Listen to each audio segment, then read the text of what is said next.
بسم اللہ الرحمن الرحیم۔ السلام علیکم ورحمۃ اللہ وبرکاتہ۔ رضا ٹی وی میں آپ تمام دوستوں کو خوش آمدید۔ بسم اللہ الرحمن الرحیم۔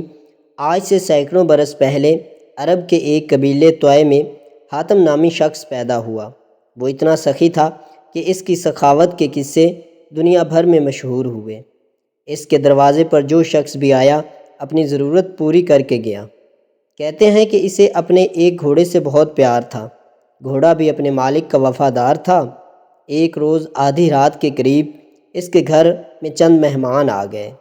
اتفاق کی بات ہے کہ اس وقت حاتم کے پاس اپنے مہمانوں کی دعوت کے لیے کچھ نہیں تھا، اور رات کے وقت اس کا انتظام کرنا بھی بہت مشکل تھا۔ حاتم طائی نے اپنا پسندیدہ گھوڑا ذبح کر کے مہمانوں کی دعوت کر ڈالی اور مہمان نوازی کی لاج رکھ لی۔ حاتم طائی زمانہ جاہلیت میں نہایت مشہور و معروف تھا۔ اس کی بیوی معاویہ بنت افوذر اس کو ٹوکتی رہتی تھیں کہ اتنی زیادہ سخاوت مناسب نہیں، ذرا ہاتھ روک کر خرچ کیا کرو۔ اس کے احتجاج و اعتراض کا حاتم طائی پر کوئی اثر نہیں ہوتا تھا۔ وہ اس کی جلی کٹی سنتا ضرور تھا مگر مرضی اپنی کرتا تھا۔ اس کے پاس دور دور سے لوگ ملنے آتے تھے، اس کی مہمان نوازی سے لطف اندوز ہوتے اور دعائیں دیتے ہوئے جاتے۔ معاویہ کا ایک چچا زاد تھا جس کا نام مالک تھا۔ وہ معاویہ کو پسند کرتا تھا۔ ایک دن اس نے معاویہ سے کہا، تم آخر حاتم کو سمجھاتی کیوں نہیں؟ دیکھتی نہیں وہ کس طرح بغیر سوچے سمجھے مال لٹاتا ہے؟ اس کے پاس کتنا ہی قیمتی مال کیوں نہ ہو، جب تک وہ اسے خرچ نہ کر لے اسے چین نہیں آتا۔ اب تو اس کے پاس جائیداد ہے، اگر اسی طرح مال لٹاتا رہا تو ایک دن وہ بھی آئے گا کہ جب وہ کنگال ہو جائے گا، پھر تمہاری زندگی اجیرن ہو جائے گی۔ اگر اچانک یہ مر جائے تو سوچو تمہارا کیا بنے گا؟ تمہارے بچے بھوکے اور بے یار و مددگار رہ جائیں گے۔ معاویہ نے مالک کی بات کی تصدیق کی اور اسے سراہا، تم واقعی میرے خیر خواہ ہو، مگر میں کیا کر سکتی ہوں؟ مالک نے اسے ورغلایا، اگر تم حاتم سے طلاق لے لو تو میں تم سے شادی کر لوں گا۔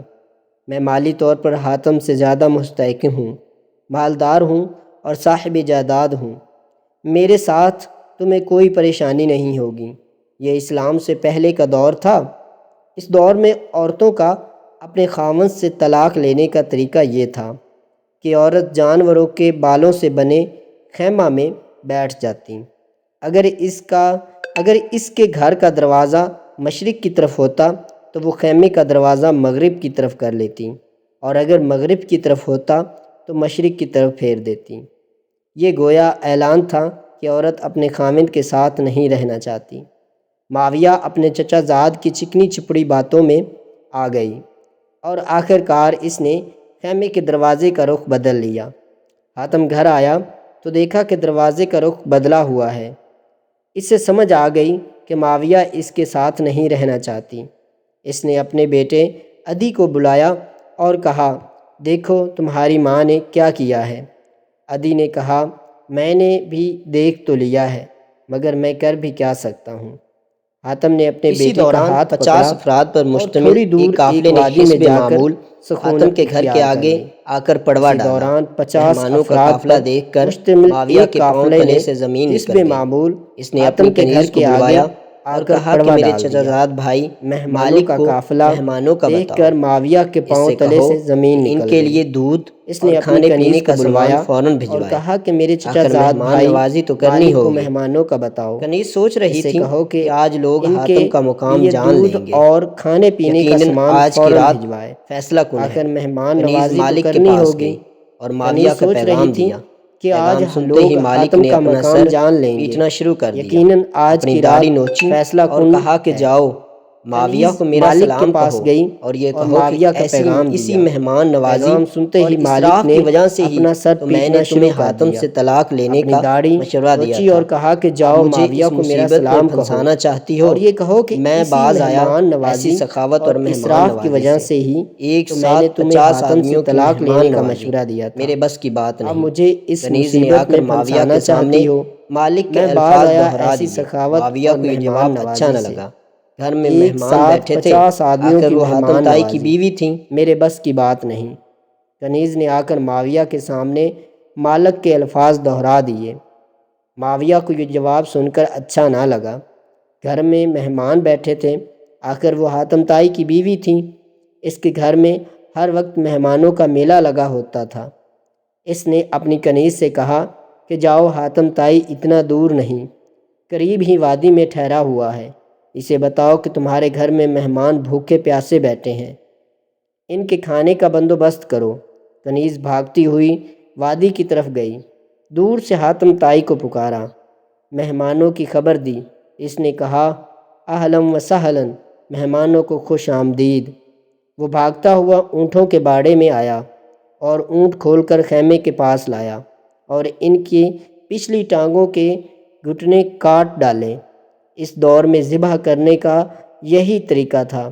معاویہ نے دیکھا تو زور زور سے چلانے لگی کہ یہ تم کیا کر رہے ہو؟ میں نے اسی وجہ سے تو تم سے جدائی اختیار کی تھی۔ یہ اونٹ میری اولاد کے لیے چھوڑ دو، مہمانوں کی خدمت کسی اور طریقے سے بھی ہو سکتی ہے۔ حاتم طائی نے جواب دیا، معاویہ، تیرا ستیہ ناس ہو، جس ذات نے ان مہمانوں کو، تیری اولاد کو اور ساری مخلوق کو پیدا کیا ہے، وہی ان کا روزی رساں بھی ہے۔ تم فکر کرنے والی کون ہوتی ہو؟ حاتم طائی کے دور میں ایک بادشاہ نوفل حکومت کرتا تھا۔ وہ حاتم کی شہرت سے جلتا تھا۔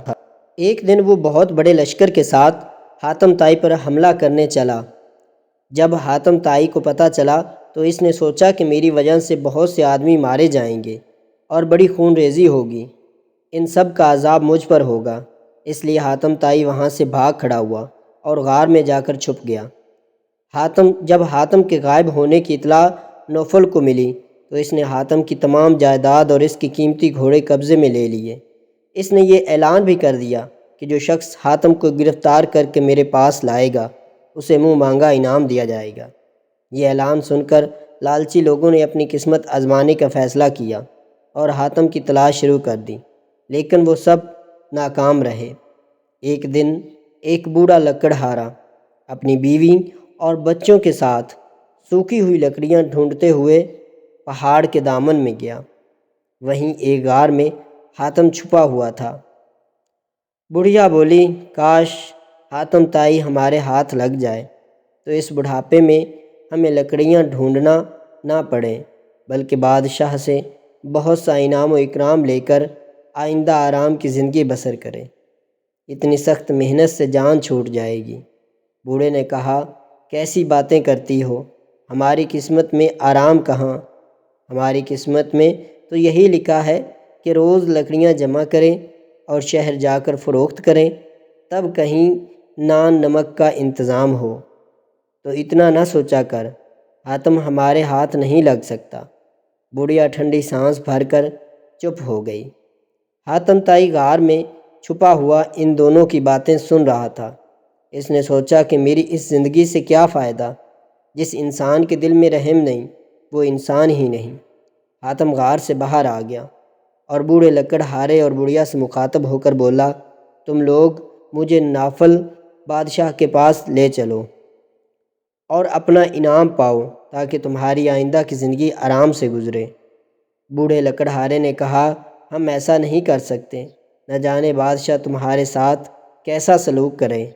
اگر اس نے تم کو جان سے مار دیا تو یہ گناہ ہمارے حساب میں لکھ دیا جائے گا، ہم ایسا نہیں کر سکتے۔ حاتم نے کہا، تم لوگ ایسا نہیں کر سکتے تو میں بادشاہ کے پاس جاتا ہوں، وہاں جا کر کہوں گا کہ مجھے گرفتار کر لو اور ان دونوں نے مجھے تلاش کیا ہے، انہیں انعام دو۔ بوڑھا لکڑہارا یہ سن کر ہنسا اور حاتم طائی سے بولا، یہ تو بھلائی کے بدلے برائی ہے۔ ابھی یہ باتیں ہو ہی رہی تھیں کہ بہت سے لوگ جمع ہو گئے۔ ان سب نے انعام کے لالچ میں حاتم کو گھیر لیا اور اسے لے کر نوفل کے دربار میں پہنچ گئے۔ وہاں کہا ہم نے حاتم طائی کو تلاش کیا ہے، اس لیے ہمیں انعام دیا جائے۔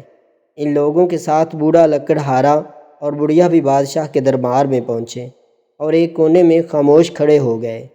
حاتم نے بادشاہ سے کہا، اے بادشاہ، یہ سب جھوٹے ہیں، مجھے تو اس کونے میں کھڑے ہوئے بوڑھے اور بڑھیا نے تلاش کیا ہے۔ نوفل بادشاہ نے بوڑھے لکڑہارے کو اپنے قریب بلایا اور پوچھا، کیا حاتم سچ بول رہا ہے؟ بوڑھا لکڑہارے نے تمام واقعہ سچ سچ بیان کر دیا اور بادشاہ کو بتایا، حاتم صرف ہماری مدد کی خاطر اپنے آپ کو گرفتار کرانے آیا ہے۔ نوفل بادشاہ حاتم کی جرأت اور ہمت پر بہت حیران ہوا اور بولا، اے حاتم، تو واقعی بہت ہی سخی ہے، تیری سخاوت کے چرچے غلط نہیں ہیں۔ میں تو اس سے واقعی دوستی کرنا چاہتا ہوں کہ تو اپنی جان کی پرواہ کیے بغیر بوڑھے لکڑہارے کی مدد کرنے کے لیے تیار ہو گیا۔ نوفل نے بوڑھے لکڑہارے کو بہت سا انعام دے کر رخصت کیا اور حاتم کو کئی دن تک شاہی مہمان بنا کر رکھا اور پھر عزت کے ساتھ رخصت کیا۔